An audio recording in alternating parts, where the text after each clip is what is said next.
Hello friends, कैसे आप सब लोग and thanks for watching my channel. और एक और हफ्ता ख़त्म हो चुका है और मैं बोलूँगा ये हफ्ता जो गुज़रा है बहुत ट्रिकी था। भले ही एक दिन छुट्टी था बीच में गणेश चतुर्थी का, लेकिन ये जो हफ्ता था बहुत ट्रिकी था। और यहाँ पे जो सिनारियो है वो दोनों साइड से आके चीज़ें फंसती हुई नज़र आ रही है। तो इस केस में हमें बहुत सावधान रहना चाहिए। जो प्रोफेशनल ट्रेडर्स हैं उनको बताने की ज़रूरत नहीं है, लेकिन अगर आप नहीं हैं उनमें से तो या तो आप अपने पोजीशंस को कैसे मैनेज करना उसका फुल प्रूफ प्लान होना चाहिए, या तो आप दूर रहिए, क्योंकि यहाँ पे लिटरली फंस गया है बाज़ार और दोनों साइड के व्यूज़ आपको मिलने वाले हैं। तो डिस्कस करते हैं क्या है ये जो हफ़्ता गुजरा है उसमें क्या था, और ये जो हफ़्ता आने वाला है उसमें क्या हो सकता है। लेकिन उससे पहले अगर अभी तक आपने चैनल को सब्सक्राइब नहीं किया है तो जल्दी से सब्सक्रिप्शन का बटन दबा दीजिए और साथ ही में नोटिफिकेशन का बेल दबा के ऑल का ये बटन दबा दीजिए, ताकि जब भी मैं कोई नया वीडियो अपलोड करूं वो आपको नोटिफाई हो जाए। तो देखिए, ये निफ्टी का चार्ट है यहाँ पे, ठीक है। निफ्टी का चार्ट है और यहाँ पे अगर आप निफ्टी का चार्ट देखेंगे तो आपको एक चीज़ बहुत साफ सुथरे तरीके से दिख रहा होगा कि जो ट्रेंड है, यहाँ पे देखिए आप, ये कहीं ना कहीं एक ब्रेकआउट था, लेकिन ये फॉल्स ब्रेकआउट हुआ है। और पिछले कई दिनों से ये जो ब्रेकआउट हुआ था, हाई बना था, ये अराउंड 18 अगस्त का था और उसके बाद उस लेवल के ऊपर गया ही नहीं कभी। तो यहाँ पे जो रेजिस्टेंस है, यहाँ पे अपना किरदार बखूबी निभा रहा है। और इस तरीके के जो रेजिस्टेंस हैं, यहाँ पे अगर ये बखूबी अपना किरदार निभा रहे हैं तो बात प्रॉब्लम यहाँ पे ऐसी है कि अगर कोई ये थ्योरी बना रहा है, ठीक है, अगर कोई ये थ्योरी बना रहा है कि ये जो रेंज है ये एक्टिव है, जो आप देख रहे हैं यहाँ पे ये रेंज भी एक्टिव है, तो वो गलत तो नहीं है, ठीक है। अब बात यहाँ पे ये है कि आगे क्या होता है। जैसे कि मैंने आपको कहा सिचुएशन फंस गया यहाँ पे, तो 17,700 के ऊपर जब तक सस्टेन नहीं करता निफ्टी जाके, तब तक कुछ कहा नहीं जा सकता। और बाज़ार ने जो अपनी दशा और दिशा तय की है, ठीक है, अगर मैं बिना कुछ सोचे खाली ट्रेंड को फॉलो करता हूँ तो मुझे सिंपली जो चीज़ दिखाई देती है वो दिखाई देती है 14,900 और 14,500 550, ये नीचे का दायरा दिखाई देता है। लेकिन क्या ऐसा होगा? तो क्या ऐसा होगा का सवाल तो या तो बाज़ार बाज़ार ही दे सकता है, वो जवाब तो मेरे पास नहीं है। लेकिन जो जवाब अभी भी फ़िलहाल मेरे पास है वो ये है कि मैं फ़िलहाल इस सिचुएशन को, ठीक है, इस सिचुएशन को मैं इस तरीके से नहीं नाप सकता कि बाज़ार सीधा ऐसा धराशायी हो जाएगा।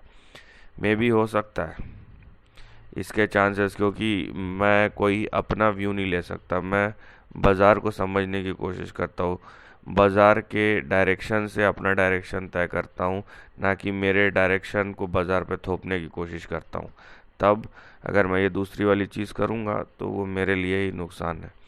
तो ये जो दोनों सिनारियो है ये दोनों पॉसिबल है निफ्टी में, ऊपर और नीचे, इसीलिए मैं बार बार बोल रहा हूँ कि बाज़ार फंस गया है। तो मुझे क्या करना है? क्या मुझे नेगेटिविटी पॉजिटिविटी में जाना है? बेटर होगा, यहाँ पे आपको एक चीज़ समझ में आ गया है कि 17,700 के ऊपर टिकना है जाके। ऐसा नहीं है कि गए नीचे आ गए और हो गया, वैसा नहीं करना है। 17,700 के ऊपर जाके टिकना है। लेकिन उसके अलावा भी, ये शायद मैंने आपको पिछले बार ट्रेंड में इंडिकेशन दिया था या दिखाया था कि अगर आप निफ्टी का चार्ट देखते हैं तो आपको एक चीज़ बहुत ही वाज़ेह दिखाई देगी, बहुत ही साफ़ सुथरे तरीके से, ठीक है। यहाँ पे आपको जो ट्रेंड है, जिस रेंज के अंदर जो प्राइस एक्शन हो रहा है वो यहाँ पे दिखा रहा है कि धीरे ही सही कहीं ना कहीं निफ्टी जो है 17,000 से लेके 17,200 के बीच में बढ़ रहा है। ये एक इंडिकेशन है और इस इंडिकेशन को हम नकार नहीं सकते। अब बात यह है कि क्या ये ऊपर जाएगा या क्या ये नीचे जाएगा। मैं अगर पूरा रेंज को लेके चलूँ शायद पिक्चर क्लियर ना हो, लेकिन यहाँ पे एक चीज़ बहुत क्लियर है कि ये सपोर्ट अगर होल्ड कर जाता है मेरा, ये सपोर्ट अगर होल्ड कर जाता है 17 से 17,200, तो ये आगे का रास्ता जो मुझे 19,000 की तरफ ले जाएगा। और अगर ये होल्ड नहीं करता है तो नीचे के दरवाजे खुलेंगे इस तरीके से। तो यहाँ पे मेरे को लेवल कन्फर्मेशन हो रहा है कि ये अब मुझे आगे का जो डायरेक्शन मिलेगा वो तब मिलेगा जब निफ्टी जो है 17 से 17,200 के बीच में जो इसका अगला सपोर्ट है उसके बीच में कैसा परफॉर्म करता है। क्या वहाँ पे ये सपोर्ट लेके ऊपर चले जाता है या ये इस सपोर्ट को तोड़ देता है। तो ये यहाँ पे निफ्टी को फ़िलहाल यहीं तक रखें और इस पे ज़्यादा ना ऑप्टिमिस्टिक ना पेसिमिस्टिक व्यू बनाए। उसका रीज़न क्या है, बाज़ार ना ऑप्टिमिज़म को डाइजेस्ट कर रहा है और पेसिमिज़म को तो दूर दूर से नहीं कर रहा, उठा के फेंक दे रहा है बाहर। बाज़ार जैसे नीचे जाता है लोग शॉर्ट करते हैं, बाज़ार ऊपर आ जाता है। तो इसे स्ट्रेंथ बोलते हैं कि जिस तरीके का स्ट्रेंथ है बाज़ार कहीं से भी टच से मस नहीं हो रहा है। और इसको अगर टच से मस पे ले जाना है तो यहाँ पे एक बहुत ही तगड़ा प्राइस एक्शन होना चाहिए जो हमें फ़िलहाल दिखाई नहीं देता। अब ये तो हो गई निफ्टी की बात। अब चलते हैं हम बैंक निफ्टी के ऊपर।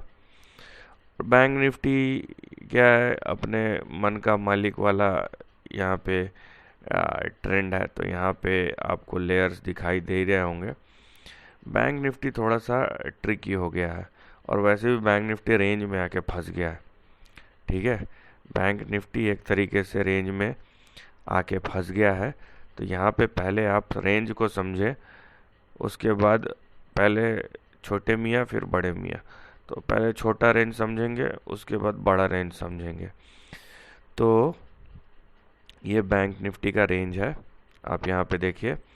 और फिलहाल निफ्टी में तो ऐसा कुछ नहीं है, लेकिन बैंक निफ्टी रेंज में फंस गया है। तो बैंक निफ्टी के लिए जो ज़रूरी है वो ये है कि नीचे का सपोर्ट 38,050 के आसपास और ऊपर का रेजिस्टेंस 39,730 और 39,835, 39,731, 39,835 ये रेंज है। और जब तक ये 39,835, 836 के ऊपर नहीं जाता तब तक कोई बड़ा ट्रेंड नहीं आएगा। तो टेक्निकली क्योंकि ये रेजिस्टेंस के पास है तो ये सपोर्ट के तरफ जाना चाहिए। उसका मतलब क्या है, ये 39,700, 800 के पास है तो अगला जो इसका डेस्टिनेशन होगा वो 38,000 के तरफ होगा। तो ये रहा बैंक निफ्टी का जो अभी का ट्रेंड है वो। अब डिस्कस करेंगे कि आगे क्या दिखाई देता है बैंक निफ्टी में। और अब अगर हम बैंक निफ्टी का दायरा बढ़ाते हैं, ठीक है, तो देखिए हमें क्या नज़र आता है। और जैसा कि मैं हमेशा कहता हूँ, बाज़ार से स्मार्ट कोई नहीं है, तो हमें बाज़ार के सामने हमेशा नतमस्तक रहना चाहिए। और अगर आप ज़्यादा देर सर उठा के रहेंगे ना तो वो सर ज़्यादा देर तक उठा हुआ रहेगा, और ख़ासकर बाज़ार के अपोजिट जाके। तो ये आज तक हुआ नहीं है। यहाँ पे आप जो ट्रेंड है उसको समझिए, उसके दायरे को समझिए, तो बाज़ार आपको नो डाउट रिवॉर्ड देगा उसका, राइट। अब यहाँ पे जो ट्रिकी सिचुएशन वो है वो क्या है, बाज़ार में अगर आप ट्रिकी सिचुएशन देखना चाहते हैं तो आपको एक चीज़ समझना पड़ेगा कि अगर बैंक निफ्टी 38,000 के नीचे गया, अगर बैंक निफ्टी 38,000 के नीचे गया तो इसका जो अगला बड़ा सपोर्ट है वो 36,600 से लेके 37,000 के बीच में हो सकता है। ठीक है, इसका मतलब ये है कि यहाँ पे दो सिनारियो होंगे। पहला सिनारियो तो ये है कि ये ऐसा कंसोलिडेट करते हुए इस तरीके से आएगा, उस केस में ये करीबन आपका भी 2 हफ्ते और कंसोलिडेट करेगा। ये पहला सिनारियो है। दूसरा सिनारियो ये है कि ये ऐसे जाए और ऐसे नीचे गिर जाए, ये दूसरा सिनारियो है। तो ये दोनों सिनारियो की पॉसिबिलिटी है। हमें बस यहाँ पे टाइम देना पड़ेगा। और अगर 39,836 के ऊपर बैंक निफ्टी जाता है तो नो डाउट ऊपर के दरवाजे खुलेंगे उस केस में, जहाँ पे आपका बड़ा टारगेट 41,600 से लेके 42,800 के बीच में होगा। लेकिन क्योंकि बीच में फंस गया है पूरा जो प्राइस एक्शन निफ्टी में, तो फिर भी आपको दिखाई दे रहा है नीचे की तरफ, लेकिन बैंक निफ्टी का जो स्ट्रेंथ है वो ये इंडिकेट कर रहा है कि बैंक निफ्टी एक बड़े रेंज कंसोलिडेशन में चला गया है। ये 1700 पॉइंट का कंसोलिडेशन हो रहा है, नीचे 38,000 और ऊपर 39,700 एंड 800, तो इस बड़े रेंज में कंसोलिडेशन कर रहा है बैंक निफ्टी। अब ये देखना है कि ये कंसोलिडेशन पे अगर हमें सपोर्ट को फाइंड आउट करना है तो कम से कम 2 हफ्ते इसी रेंज में बैठने पड़ेंगे। और अगर ब्रेकआउट या ब्रेकडाउन होता है तो उस केस में लेवल्स तो मौजूद है हमारे पास, तो बेहतर है कि थोड़ा सा वेट एंड वॉच करें, हाथ हल्का रखें, पोजीशंस हल्के रखें, अननेसेसरी जो रिस्क है उसको ना ले, क्योंकि जो बड़ा ट्रेंड है वो अगर फलीभूत होता है, ऊपर के तरफ हुआ तो सबको मुनाफा और नीचे के तरफ हुआ तो पूरे बाजार को नुकसान कुछ लोगों को छोड़ के, तो ये चीज़ का जो रिस्क है वो आपको चार्ट में दिखाई देगा। तो जो रेंज है, ठीक है, उसको कस के पकड़ के रखिए और रेंज के बाहर जाने की फ़िलहाल ज़रूरत नहीं है। उसके लिए आप इंतज़ार कर सकते हैं किस चीज़ का, जब बाज़ार आपको वो इशारा दे कि मैं ऊपर जा रहा हूँ। जब वो इशारा आपको स्पष्ट तरीके से दिखाई दे तब आप बाज़ार के साथ चले, ना कि उसके विपरीत। So this is the end of the video. Thanks for watching.